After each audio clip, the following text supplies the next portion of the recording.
this is Dodo. I wouldn't bully Dodo, and why would I bully Georgia? They are the same person. That child version of you still lives within you. And give yourself love. Give yourself love as a child and also as a grown-up. My BFF, hello, thank you so much for stopping by. If you identify as a perfectionist, overachiever, workaholic, hard worker, you need to watch these 10 minutes. I know because I am a perfectionist myself. I used to work super hard, and all the success and everything in my life came with a high price. And that was the price of anxiety, hypervigilance, having the feeling that I'm never good enough. Don't worry, I have the solution for you. I have the key how to become your own cheerleader, stop bullying yourself, and love yourself. I was trying to track things back to my childhood, and I have a vivid memory from when I was in primary school, and my homework for the summer vacation was to write an entire notebook with math exercises. And I thought to myself, this is stupid. There's no need to write a full notebook because I already have several. I was very ingenious and thinking outside the box, even when I was little. So what I did, I took an existing notebook and changed the date. So it seemed like the date was from that summer vacation. And during the last days of my vacation, my mom asks me, show me your homework. I show her the notebook, and guess what? She noticed that the date has been scratched and the new date has been added on top. She got super angry, and I had to write everything in a single day, the entire notebook. I remember that my hand hurt and it was awful. That is a vivid memory that I have when I worked super hard to exhaustion.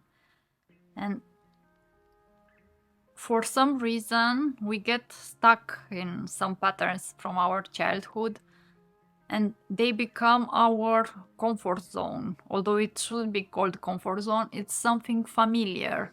So we recreate that. I was recreating that feeling in my daily life because I knew how it felt.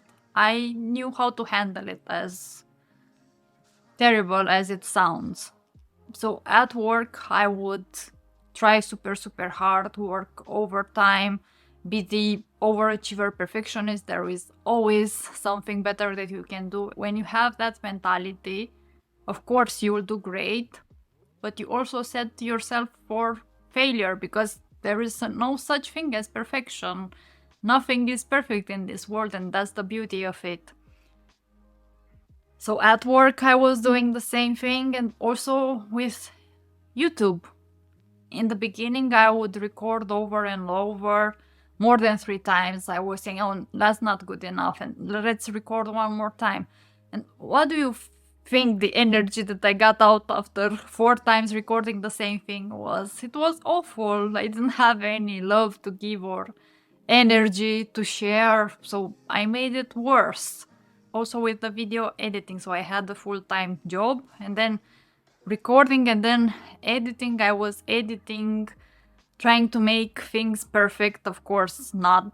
The end result was not perfect, and staying up until after midnight to finish it off and bringing myself to that similar state of working hard. The same thing from my childhood. My mom told me that I need to be the best in school. And not all kids can be the best. In Romania, we had the scoring system from 0 to 10, 10 being the best. And if I got a 9, that was not good enough. And then if I got a 10, I was asked, what did the other kids do? And then if many others did, why didn't you get a 10 plus? It was always something missing. And I got so used to being in that state that I was recreating it even now, after 37 years. So that is one thing that I was bullying myself, and another way of bullying myself was after a presentation, after delivering something, I started negative self-talk, saying, oh, that sounded stupid, that video is not good enough, that's awful. So the worst thing that you can imagine, I was saying them to myself, and you know how awful it is? If you know, I'm so sorry, and I promise you there is another way of doing things. I have some tips following, but that is really terrible, and I invite you, if you catch yourself saying some negative thoughts, I invite you to stop it. There is another way. There is a way for you to become your best friend, your cheerleader, your most loving companion. Now for the techniques and how I managed to stop myself from being my own biggest bully. I think in one of my therapy sessions, I got this advice to look at a picture of my younger self. It comes so easy for us to bully ourselves if we look at ourselves as the grown-up. But find a picture with your younger self and think, would I bully this beautiful child? Would I? Of course not. You are so cute and sweet. Of course you wouldn't bully yourself. And you can either stick it next to your mirror or put it on your mobile phone. That's what I do.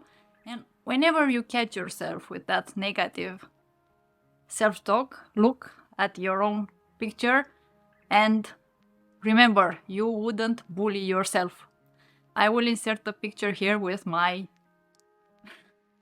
mini Georgia. When I was little, I couldn't say Georgia when I started talking, and I was saying Dodo. It doesn't have any connection to Georgia, but it was the best that I could.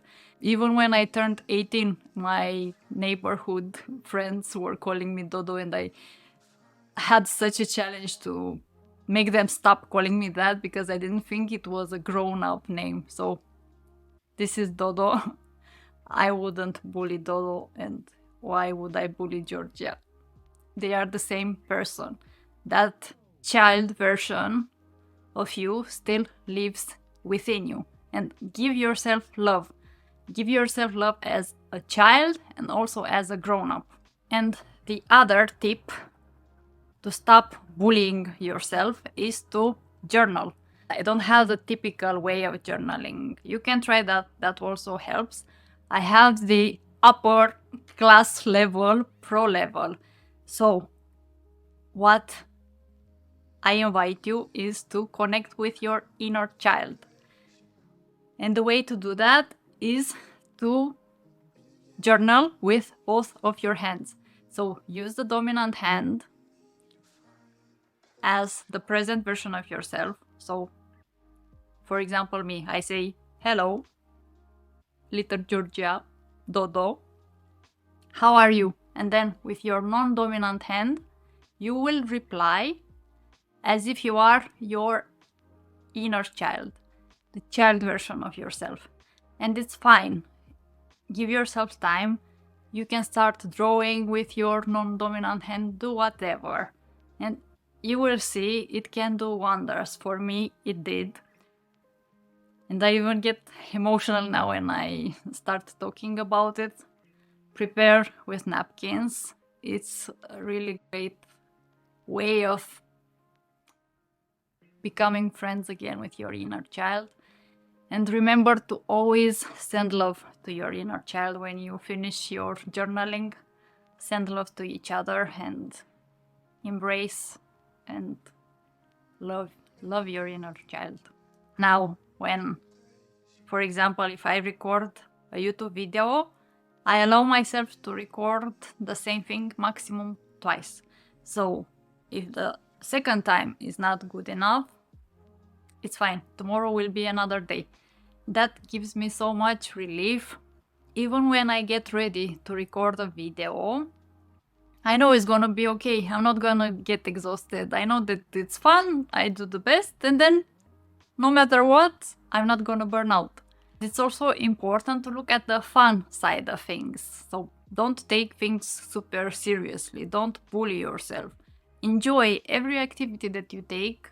It's not all doom and gloom, the end of the world.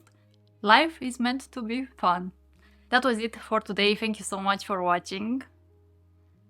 I invite you for 2024 to stop bullying yourself. Love yourself. Become your best friend, the cheerleader. You can do it. Just love yourself, trust yourself. You don't need to be a perfectionist anymore. Trust that the best version of yourself is already there.